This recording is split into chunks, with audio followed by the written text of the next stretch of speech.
well. Should make things a little bit easier.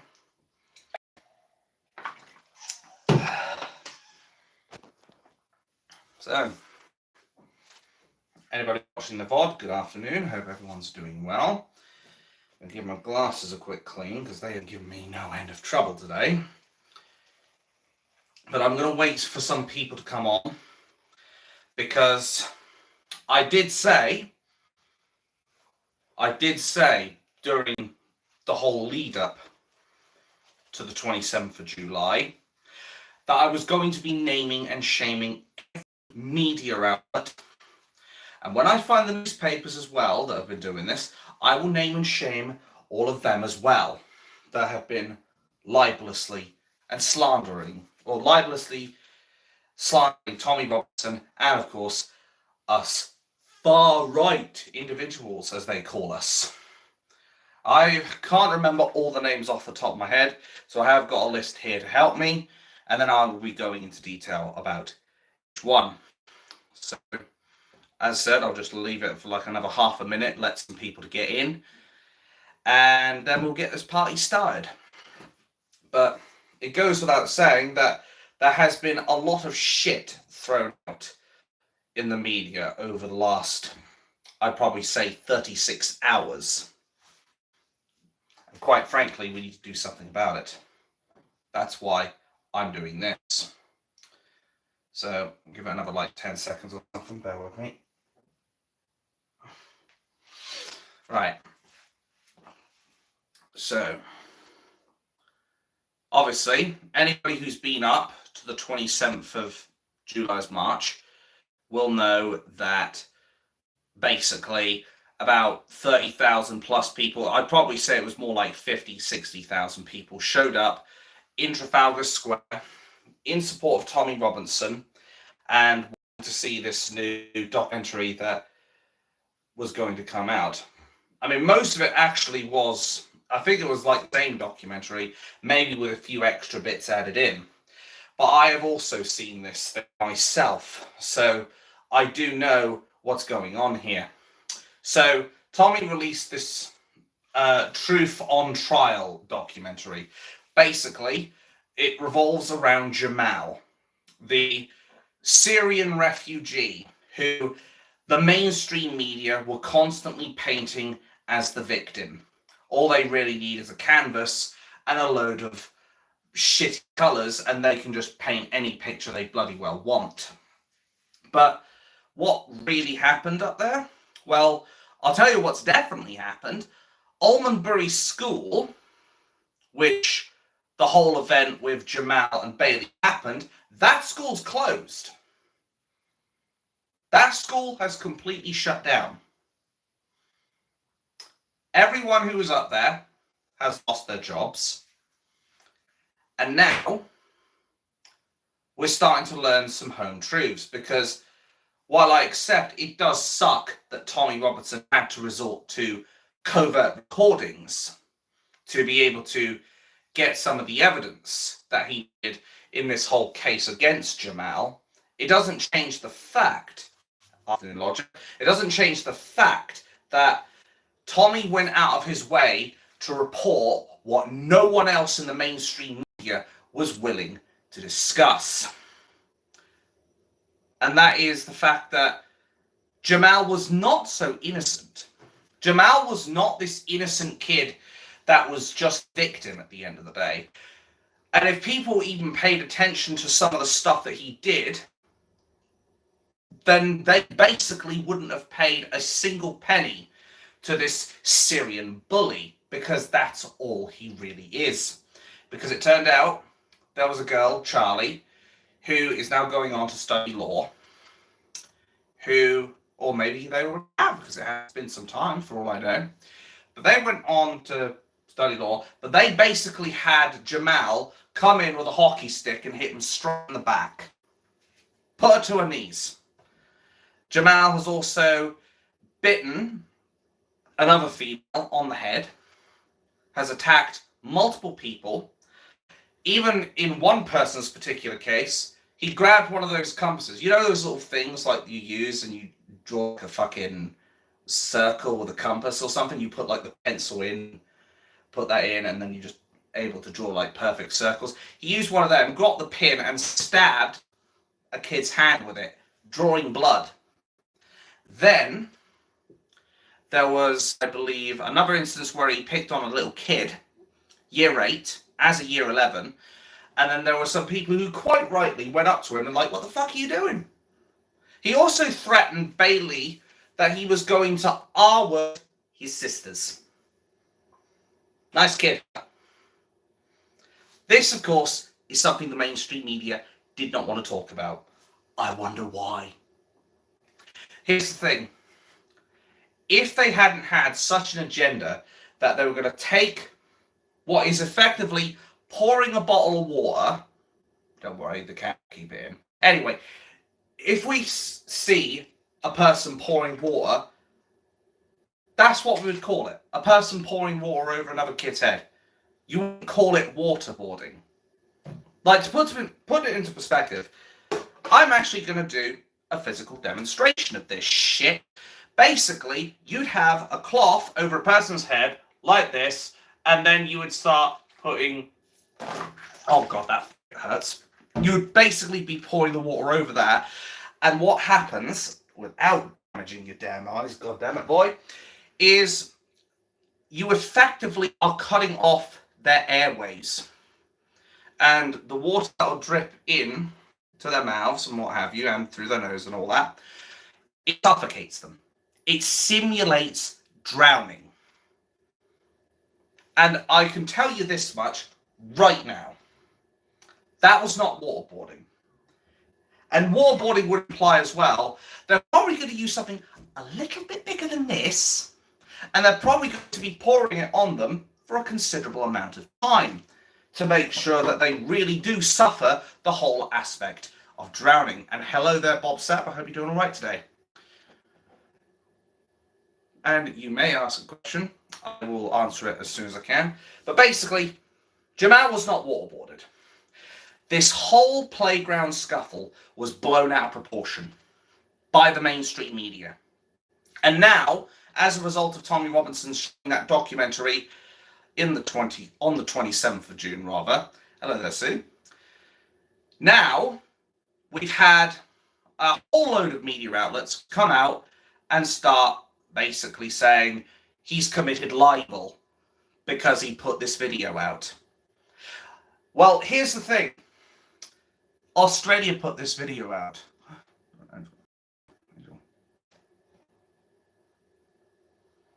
I'm not answering that question. I'm sorry.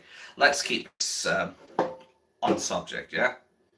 But anyway, the point is, there are a load of media outlets who then went out and said, Tommy could be going to jail because of repeating libelous things. No, not libelous. How do you explain people on a covert recording, which some of us could probably say, should he have done that? Maybe not. But at the end of the day, he said it himself, it's the only way people are going to actually tell about the whole matter, because if you go up to him with a camera, and some of these staff members had signed NDAs, do you really think they're going to tell anybody about it if someone puts a bloody camera in front of them? No, they won't. Not going to happen. So he had to do it like this to get them to tell the truth. One of these people, who is even working as, I think, as a probation officer, even accepted an £18,000 payout as hush money to not discuss anything to do with what happened between Bailey and Jamal. But of course, the mainstream media won't tell you this. You know the drill, folks, because, say it with me, it doesn't suit the narrative. The own bloody council was paying people hush money to keep stum about what happened between Bailey and Jamal. Now, let's be honest.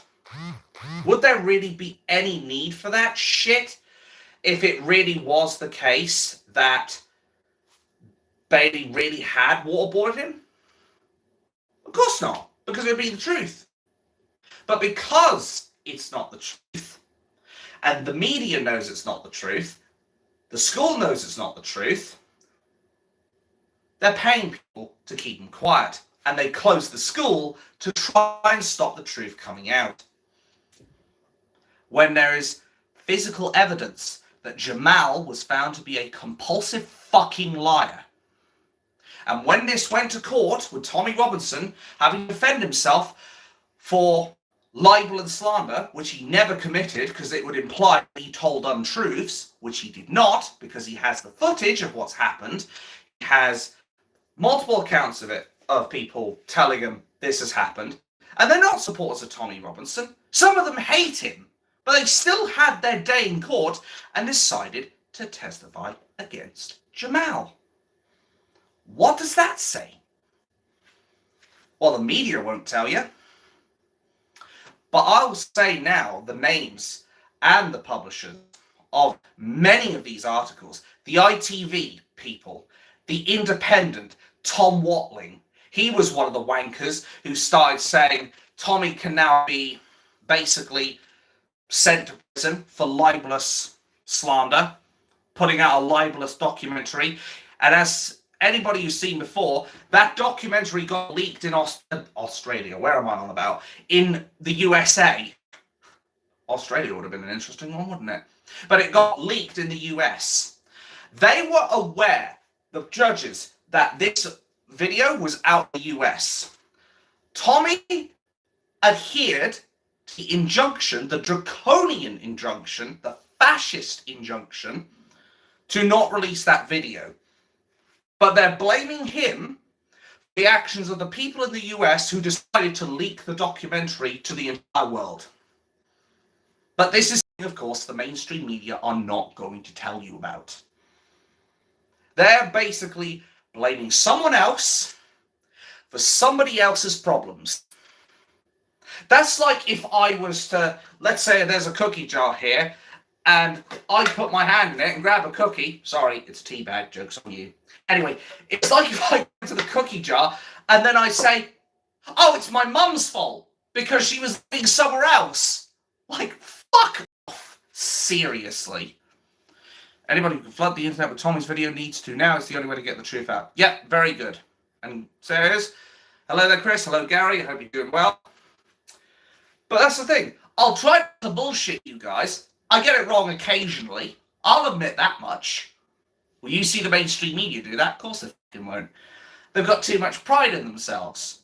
At least I'm able to swallow my pride. But at the end of the day, doesn't change the fact that Tom has got the physical recordings of teachers coming out saying Jamal was not innocent, basically. But when the court case came, Judge Nicklin, the highest libel judge in the country, decided that Jamal, the one with the track record of lying to staff, and don't just take my word for it, just look at the damn documentary and see the evidence for yourself, caught lying about having... was he lying about the knife and the screwdriver? I can't remember off the top of my head, but I do know he lied about some other stuff regarding like name calling and whether he did some of the acts that he did, like stabbing that boy with a compass.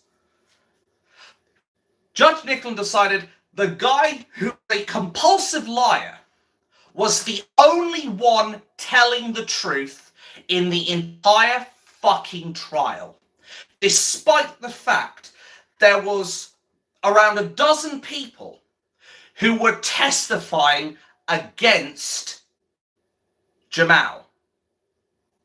Jamal could not bring one person to support his claims. In fact, the only person he did bring was his dad. And what's his fucking name? His name is Jihad. I'm not making this shit up. So Dad Jihad comes in and, metaphorically speaking, of course, wages war in the court and tries to plead his case for his son. tried to make out that he was innocent. No, he fucking wasn't. He attacked people with hockey sticks, compasses, he's bit people, he's beat multiple children, and you're going to sit there with no evidence and just your word of mouth that your son's innocent. You knew your son was a fucking guilty bully, because that's what Islam usually does. Hope no haste release Tommy's arrest. Oh, that's right, that's something else I need to talk about, but we'll get to that in a moment. I want to get to the main part of this. As said, the judge, Nicklin, claimed that Jamal only wanted the truth, and the dozen or so people, including Charlie, who's gone on to law, he's implying that a girl like Charlie has perjured herself to do this. Hello there, Ted. Hope you're doing all right. To literally claim that Charlie would perjure herself. If she perjured herself, she would destroy any chance of becoming a lawyer. Because lawyers, funnily enough, are not supposed to break the law. They're not supposed to perjure themselves. So what Judge Nicklin's basically saying is Charlie is willing to completely destroy her career prospects to lie about Jamal, despite the fact that there are multiple witnesses who have said she got hit with a hockey stick.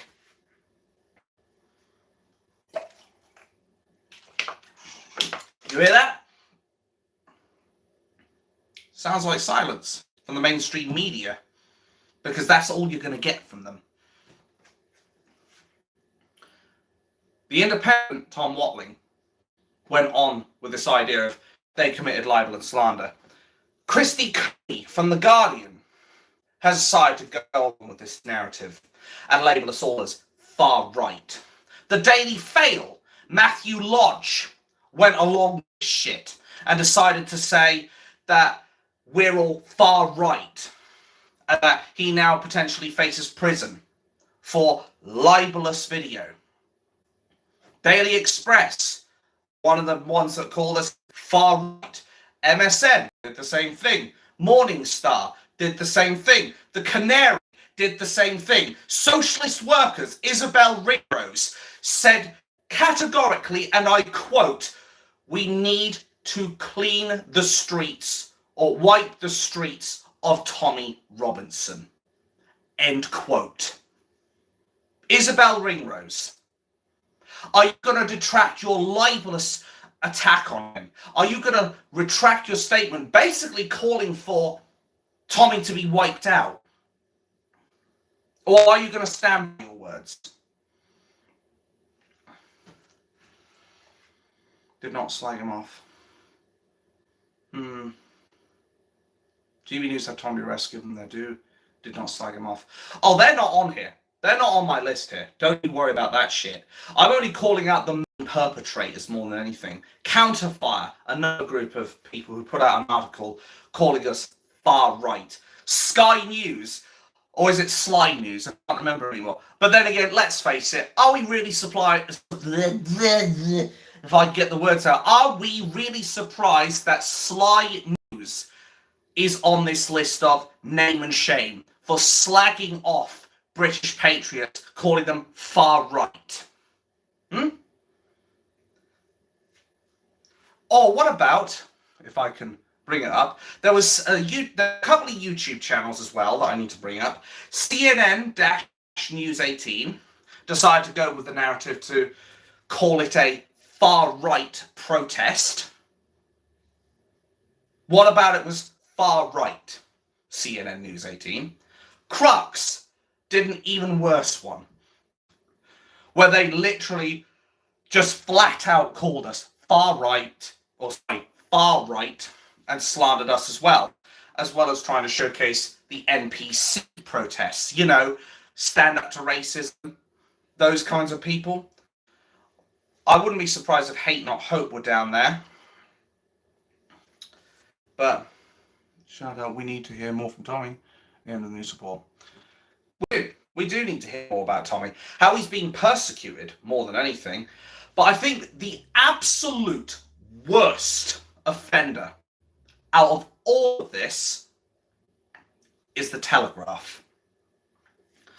The Telegraph, sickeningly enough, tried to go on and look at their article. The first thing you usually set up with is buy our free trial for 3 months and then cancel at any time and you don't have to pay and all that shit. Basically trying to push their subscription service. So when I tried to view this thing the first time, the article, I was getting blocked by it. But I did find a workaround for that shit, and I started taking screenshots of it. That way, put it into a document on my computer, and then I can read from the damn thing. I'll probably do a more detailed description of this article, but for now, I just want to go through the nitty-gritty of it. So, first and foremost, the first immediate thing they did was obviously the usual, they call it far right. But the other things they've done as well is they've said that Tommy Robinson can now face jail for libelous video, contempt of court. Which, as I've said earlier, how can they actually justify this, considering the video was released over in the US 2 years ago, not under Tommy's directions, but outside of his directive? Answer yourselves that. Why would Tommy Robinson put himself against the wall with a firing squad ready at him, metaphorically speaking? Hello there, Super J. How are you doing today? Hope you're doing well. Why would he do that? Ask yourselves that question. I think, realistically speaking, I think he's more interested in keeping himself out of prison. Because if anything, that would detriment his progress towards fighting this traitorous establishment. The one with the biggest tool of them all, Killer Tool Starmer, at the helm, ready to lead the Titanic into a fucking iceberg.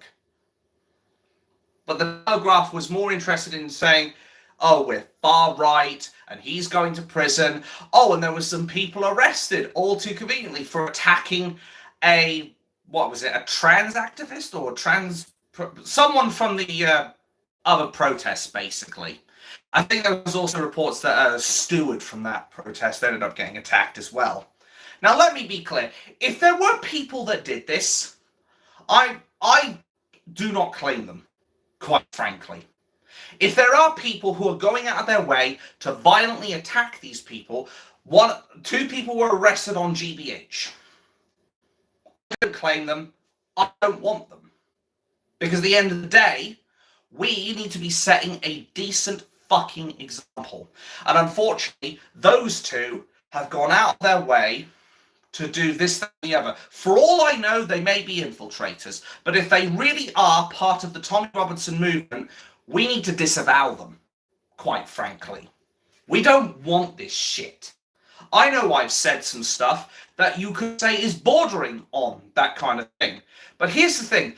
I've never wanted people to go out of their way to attack anyone. I've never said that I advocate for it. I've always condemned it. And I will condemn those 2 for attacking that protester on that day. Because that is not how gentlemen conduct themselves. That's the way I look at it.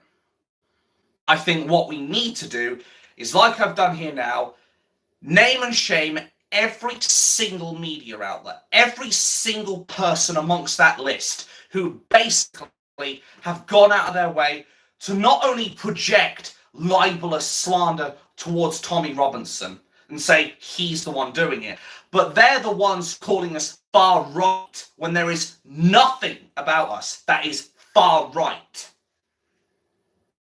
The ITV, The Independent, Mr. Tom Watling, The Guardian, Christy Cooney, The Daily Mail, or maybe I was right first time, Matthew Lodge, Daily Express, MSN, Morning Star, The Canary, Socialist Workers, Isabel Ringrose, Counterfire, Sly News, CNN News 18, I was forgetting it was a YouTube channel, Crux, and of course, most importantly, the most egregious fuckers of them all, the Daily Telegraph.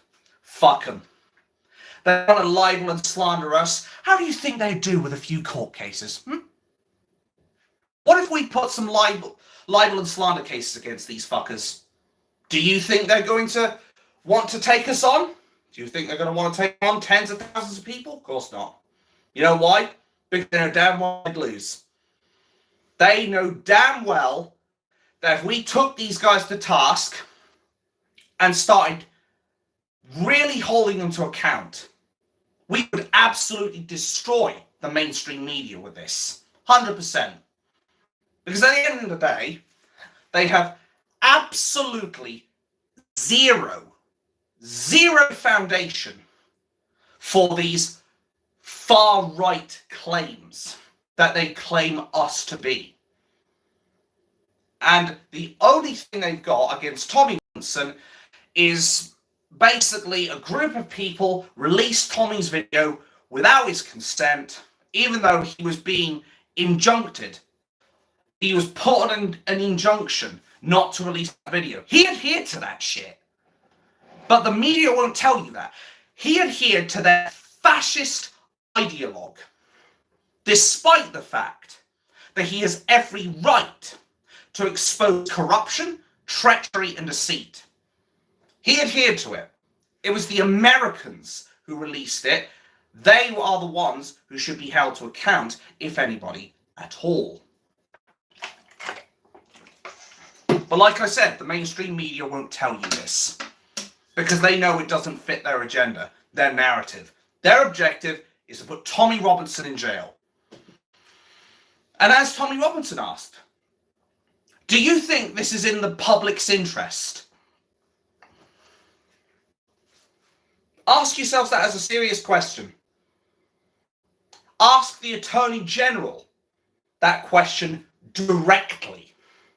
I'm going to be signing the petition today to put pressure on the Attorney General, more like the Attorney Traitor, to tell him, stop pursuing this case because it is not within the public's best interests or in their interests, full stop.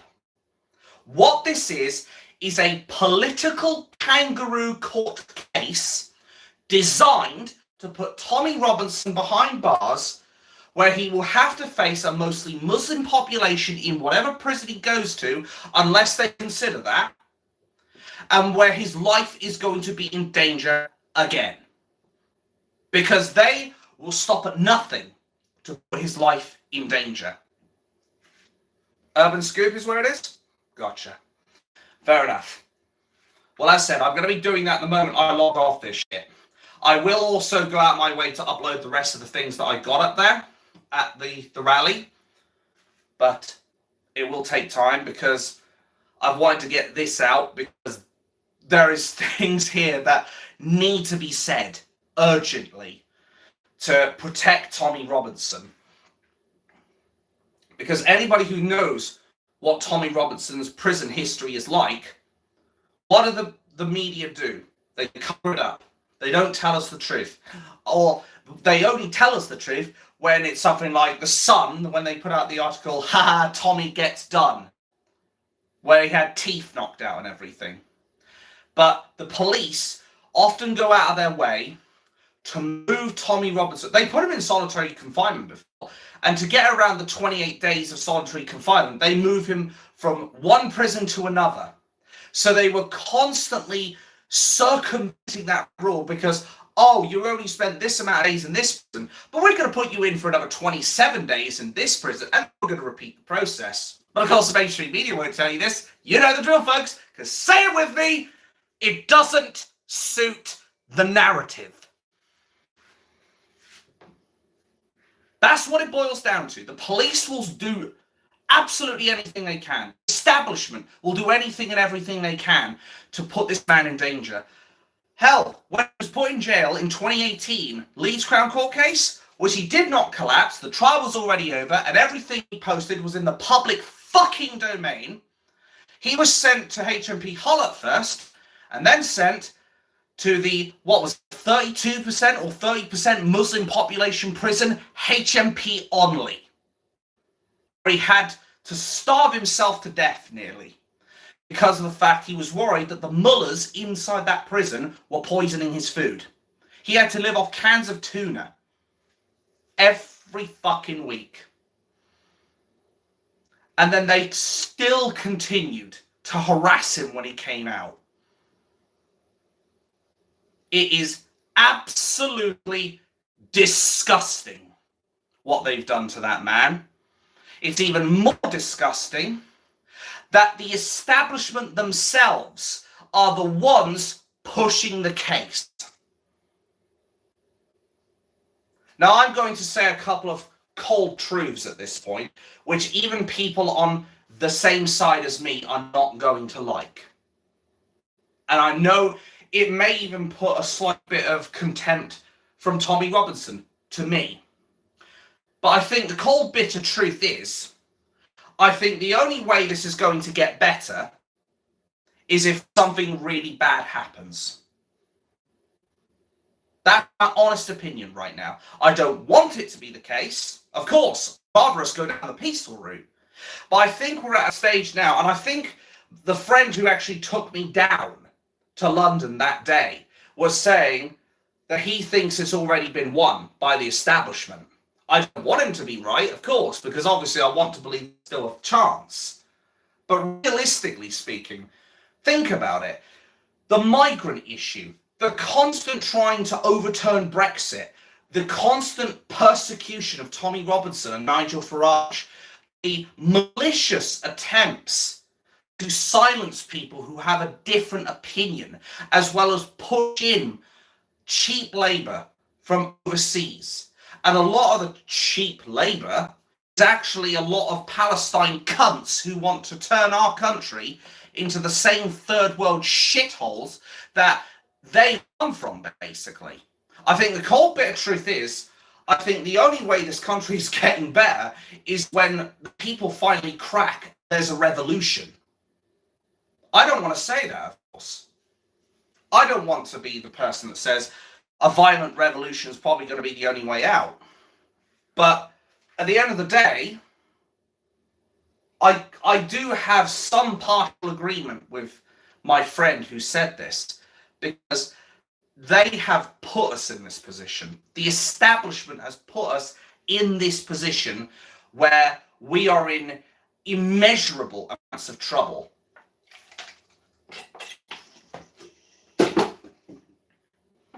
What do?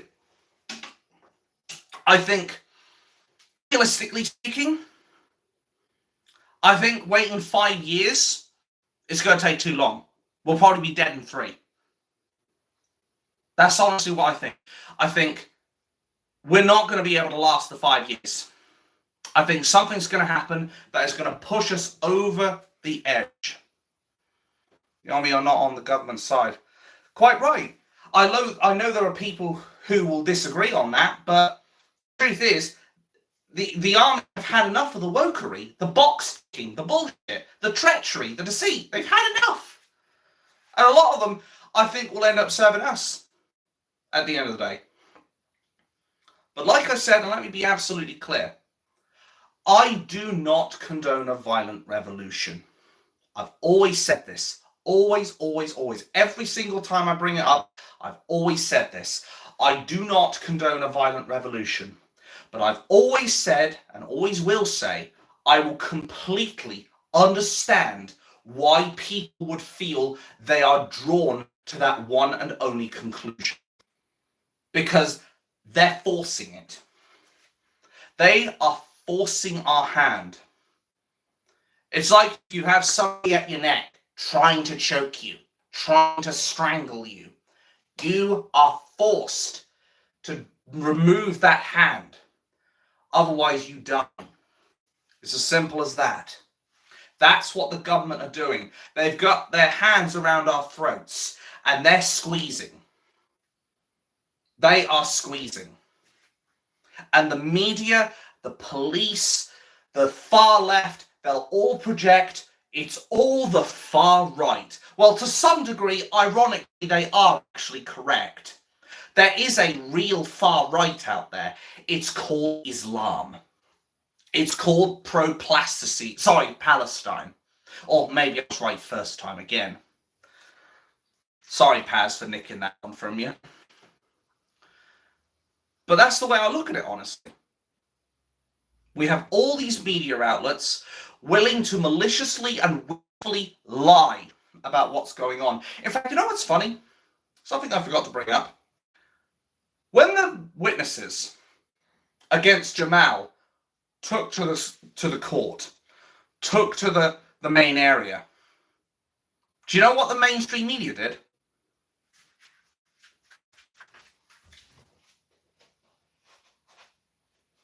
They fucking walked out. That's what they did. They walked out.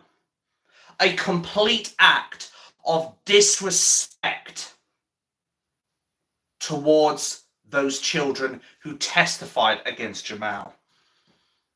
If anybody deserves that £157,000 that little tosspot managed to get a hold of, it's Tommy Robinson. And it's a shame there were so many NPCs who were willing to give to him, to Jamal. What's even more sad is that there was that hero taxi driver. Anybody remember this story? There was a Muller Rice in the back of a taxi who was planning to go to a hospital and detonate a suicide vest inside the fucking hospital. Planned to kill hundreds of people, but because the taxi driver locked the doors and fucking let it on the taxi before he blew himself up, he saved hundreds of people's lives. A GoFundMe was raised for him. Do you know how much money he got? He got about £30,000. 30,000. Compared to Jamal, who had a bottle of water put on his head for about 2 seconds. He gets 157,000 fucking pounds. Does anybody understand why we are pissed off now? How is it that somebody who heroically saves 200, 300 people in a hospital from a jihadi extremist planning to suicide bomb his way into a fucking hospital, yet Jamal, who isn't even a victim of anything other than a play scuffle, which he quite frankly deserved, for threatening Bailey that he was going to his sisters. But he gets 157 grand for playing the victim. What if the roles were reversed? Do you think Bailey would get 157 grand if he got waterboarded by a Syrian? Like fuck would he? You'd be lucky if he saw 37 pence. Or 57 pence. Let alone £157,000. It would be completely beyond the left wing to even consider that possibility, let alone actually physically have to do it. It's shit like this that makes me sick. Like, physically sick to my stomach. I want to throw up in the fucking toilet. Sick. You can be a hero, save hundreds of lives, but you'll only get 30k. But you can be a poor Syrian refugee victim of bullying, having a bottle poured over your face, oh boo-hoo, and then you'll get 157 grand. This was politically motivated. And what's even more sickening is the fucking people at Foysland and Co, whatever the bloody lawyer firm was, with Mohammed Akunji and his brother, I can't remember his name off the top of my head, who sent Dick Coughlin to Tommy Robinson's family home, doxed his address. Dick Coughlin literally threatened to mince Tommy kids. No arrests have been made since that came out. And I count at least 2 years, if not 3, that is still on record. Why is Dick Coffey not arrested?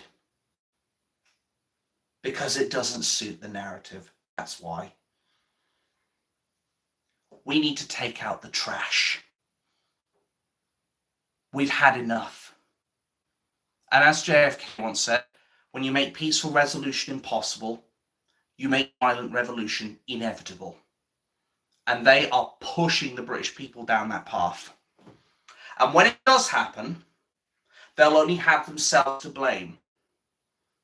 They will have only themselves to blame for constantly stabbing British people in the back, trying to overturn a Brexit referendum, trying to prioritise illegal immigrants over their own fucking homeless veterans and their British people, constantly failing to protect its citizens from increasing crime. I'm looking at you, Sadiq Khan.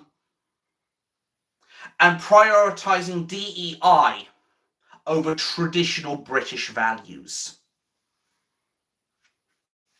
I don't know about you, but I fucking had enough. I hope that there are going to be even more people that turn up at the next protest that will be put up by Tommy Robertson or his crew. Whether it's Danny Tomo, whether it's Richard Inman, whether it's Mark Toosey, I don't care. But there needs to be another protest on this. If Tommy Robertson is sent to prison, we must all turn up. Every single fucking one of us. Enoch predicted a revolution in 2025. Well, I think even then that's going to be a year too late, quite frankly. I think that's a year too late. I think it needs to happen within the next 5 months, 6 tops, quite frankly. I think we need something done. I don't advocate for violence. But what are they doing? They're giving people no other room, no other options. They want to keep betraying the British people. They know what's going to happen. And to all of those media outlets, one final time, I'll mention their names, or the companies' names if they relate to it. ITV, The Independent, Tom Watling, The Guardian, Christy Cooney, Daily Fail, Matthew Lodge, The Express, MSN, Morning Star, Canary, Socialist Worker Party, Isabel Ringrose, Counterfire, Sly News, CNN News 18, Crux, and The Telegraph. You all should be ashamed of yourselves. You are unequivocal traitors to the British people. Yeah, 50-60K. I had a feeling it was more along those lines anyway. They only said thousands. They didn't say tens of thousands, because they obviously didn't want to give us credit, did they? They don't want to give credit to the far right, do they? That's why those NPCs, when we take over, we're really going to take out the trash on this one. They will all have to find new jobs, because we won't want these dickheads working for us in media. We want people who, most importantly, put the facts first and their bias right in the dustbin of history where it rightfully belongs. I only hope... Oh yes, one more thing. I almost forgot it. Tommy Robinson was recently arrested under counter-terrorism, which the Met Police say they have no involvement in this. I find that hard to believe, frankly, but he's being held under counter-terrorism laws on the back of that video that was put out. Do you think they would do this for Palestine? They reckon 3 million could turn out for Tommy. Yeah, I mean, I wouldn't blame them. If they put Tommy in prison, I reckon there will be people who will travel across the world to see that man freed. I think there are a lot of people who would see this as a just cause, and they would hold those traitors in the houses of treachery in Parliament, or again, maybe I was right first time, to account. Hold them to account and then take out the trash and place them in the dustbin of history. Your stream is under attack now. What do you mean? To be fair, it honestly wouldn't surprise me at this point. But at the end of the day, they're not going to silence all of us. They can come for me. Doesn't matter. We are legion. We are millions. They are few. They will not silence the truth. They will not continue to disrespect our people. So it is connection, right? So here's the thing. I've noticed they've been messing around with the connection a little bit in a couple of my other streams as well.